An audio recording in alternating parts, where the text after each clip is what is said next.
Bismillahirrahmanirrahim. Assalamualaikum warahmatullahi wabarakatuh. Bapak-bapak, ibu-ibu guru peserta e-training terstruktur yang saya hormati, hari ini saya ingin menyampaikan tentang aplikasi fungsi aljabar yang dikaitkan dengan pemodelan matematika dan aplikasinya di bidang bunga-bunga perbankan dengan judul model matematika ya dan aplikasinya ya di bidang perbankan. Yang pertama kali akan saya sampaikan adalah tentang model matematika sendiri itu apa, dan yang kedua nanti adalah tentang model-model bunga bank dilihat dari segi model matematika. Pertama yang harus kita ketahui dulu dari problem nyata, misalkan diketahui bahwa pada awal tahun kita menabung Rupiah dengan bunga tertentu di bank. Bunganya belum kita sebutkan.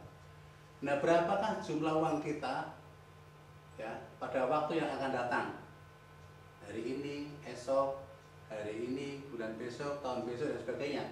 Nah, untuk membuat model matematika dari masalah ini, kita nanti akan mengidentifikasi variabel-variabel yang penting, misalnya interest rate atau suku bunga. Nah, suku bunga itu nanti bisa konstan, bisa tidak konstan. Kemudian waktu itu nanti bisa waktunya itu diskret, bisa waktunya kontinu. Nah, oleh karena itu dari permasalahan ini akan kemudian dibahas bagaimana menjawab masalah-masalah tadi dengan menggunakan model matematika. Karena itu yang akan kita bahas pertama adalah tentang pengertian model matematika. Kemudian proses penyusunan model matematika sendiri seperti apa. Ini akan kita jadikan pendahuluan untuk yang nomor 1 dan nomor 2. Kemudian nomor 3 itu akan kita bahas aplikasi dari model matematika itu sendiri untuk membahas model-model bunga di bank. Yang pertama adalah model bunga tunggal, waktu diskret tetapi bunganya konstan. Bapak, ibu-ibu semua, untuk yang 31 ini merupakan mata pelajaran SMP. Sehingga Bapak Ibu, guru matematika SMP dan SMA dan SMK harus sudah mengetahui ini. Ini akan kita ulangi.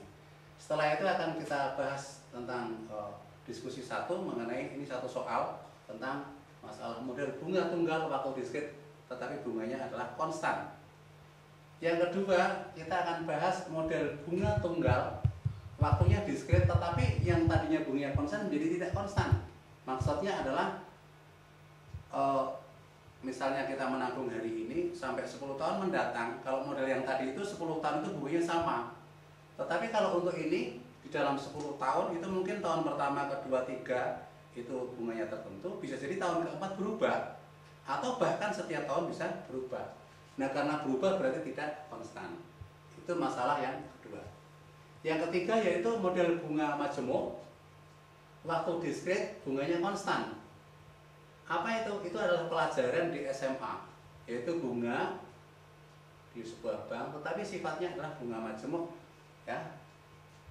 Kemudian waktunya diskret, berarti tahunan, bulanan dan sebagainya, bunganya konstan. Nah, yang disebut majemuk apa artinya? Majemuk itu artinya anaknya itu beranak lagi, ya. Maaf. Kemudian yang keempat yaitu model bunga majemuk, waktunya diskret, tetapi bunganya tidak konstan. Yang 3, 4 ini mungkin belum ada di buku-buku SMA, tetapi ini merupakan pengembangan daripada 3.3, yaitu nanti akan kita bahas di 3.4 ini. Dan yang kelima, ini pengembangan juga, yaitu model bunga majemuk, waktunya kontinu, bunganya konstan. Nah, apa itu yang disebut waktu kontinu? Waktu kontinu itu artinya bahwa bank itu mempunyai sistem tidak harus menunggu 1 tahun bunganya dikeluarkan, tapi setiap saat bisa dikeluarkan. Namanya waktu kontinu, mengikuti himpunan semua bilangan real positif. Nah, sedangkan yang terakhir nanti sebagai pengayaan yaitu model bunga majemuk waktu kontinu, tapi bunganya pun tidak konstan. Waktunya kontinu, bunganya majemuk. Nah, 3 dan 6 itu di buku-buku SMA memang tidak ada, tapi itu kita kembangkan sebagai pengayaan bagi Bapak Ibu guru semua dimanapun Anda berada. Nah, terakhir nanti akan saya beri tugas ya, seperti tugas 2 ini berupa soal, tugas 3 juga berupa soal. Pokoknya asal berupa tugas 1, 2 ataupun 3 nanti harus Bapak Ibu kumpulkan dan dikirim hasilnya itu ke panitia. Sedangkan yang bahan-bahan diskusi dari 1 sampai 4 itu untuk kita diskusikan di dalam forum. Baiklah, itu pendahuluan tentang kuliah ini. Saya akan mulai dengan pemodelan matematik itu apa. Nah, dalam menjelaskan model matematika itu saya akan langsung ke dalam skemanya, yaitu ini. Karena waktunya terbatas, ini ya. Yang pertama, model matematika itu harus dinyatakan dia dalam real problem dengan menggunakan kata-kata. Jadi di sini yang disebut dengan deskripsi masalah nyata itu deskripsi masalah nyata yang dihadapi oleh Bapak Ibu semua di masalah sehari-hari, tetapi ditulis dalam bentuk kata-kata. Mungkin juga dalam gambar-gambar juga boleh, tetapi harus ada kata-kata, deskripsi kata-katanya itu. Tetapi deskripsi kata-kata itu biasanya masalahnya variabelnya terlalu banyak, hal-hal yang penting belum jelas dan sebagainya. Oleh karena itu masalah nyata tadi harus disederhanakan menjadi yang disebut dengan masalah nyata tersederhanakan, yaitu simplified real problem. Caranya bagaimana mensimplifikasi masalah nyata ke dalam yang simple ini? Caranya adalah pertama dengan menggunakan asumsi-asumsi yang masuk akal. Misalkan sebuah fungsi tertentu, fungsinya diferensible atau tidak. Kalau dianggap diferensible itu sudah suatu asumsi. Yang kedua mungkin juga dengan menggunakan apa yang disebut dengan hukum-hukum alam. Kalau di fisika ada hukum Newton, ya, di biologi ada hukum Mendel, itu semuanya adalah hukum-hukum alam yang bisa dipakai untuk menyederhanakan dari masalah real ke dalam simplified real problem. Mengapa harus disimplifikasikan? Karena model matematika tidak mungkin menghitung semua variabel yang banyak, harus disederhanakan. Karena itu setelah masalah nyata disederhanakan, kemudian dengan menggunakan aturan-aturan di matematika terbentuklah model.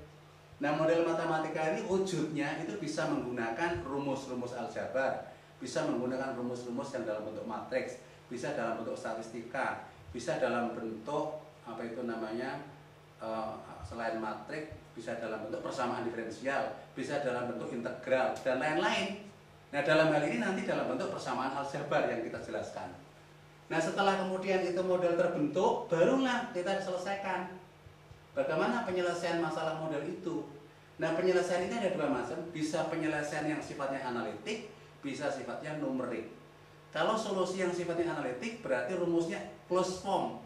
Fx sama dengan sekian itu closed form. Tapi kalau numerik itu dia menggunakan program komputer saja. Itu, bentar dulu, Mas.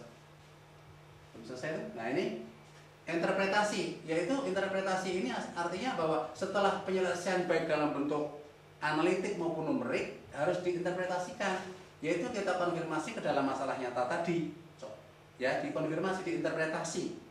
Nah, setelah interpretasi itu dilakukan, maka kemudian diuji cocok apa tidak, dicocokkan dengan masalah nyata. Kalau dia ternyata sudah cocok, ya sudah, itu bisa diselesaikan atau digunakan.